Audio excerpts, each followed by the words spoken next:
ចេះហៅសួស្តីអ្នកទាំងអស់គ្នាថ្ងៃនេះយើងមករៀនមេរៀនថ្មីទាំងអស់គ្នាអូខេថ្ងៃនេះយើងរៀនផ្នែកការងារនិងមុខតំណែងកងជក់អ៊ីជឺវៃពុកងជក់អ៊ីជឺវៃពុផ្នែកការងារនិងមុខតំណែង1ឡោប៉ានថៅកែទី2ឡោប៉ានន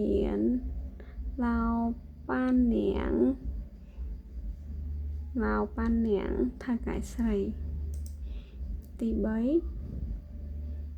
ជីងលីនាយកទី4ហ្វុជីងលី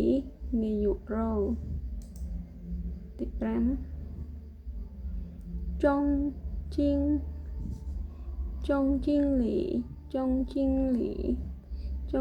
លីនាយកចាត់ការទូទៅហើយនឹង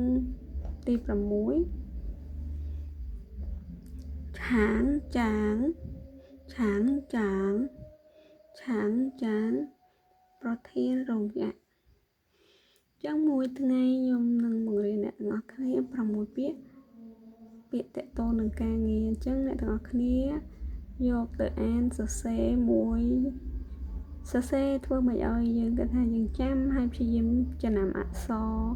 ហើយនឹងទន្ទិញឲ្យចាំដល់ពេលគេនិយាយមកយើងស្ដាប់បានឡោប៉ានថៅកែឡោប៉ាននាងថៅកែស្រី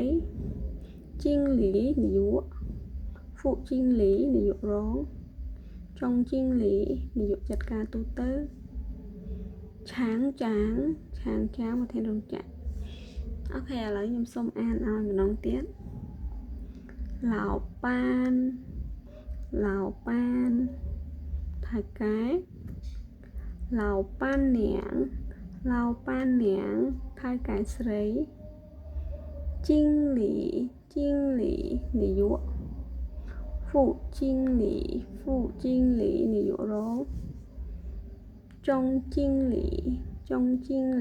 នាយកចាត់ការទូទៅឆាងចាងប្រធានរោងចក្រអូខេអរគុណអ្នកនរគ្នា谢谢你们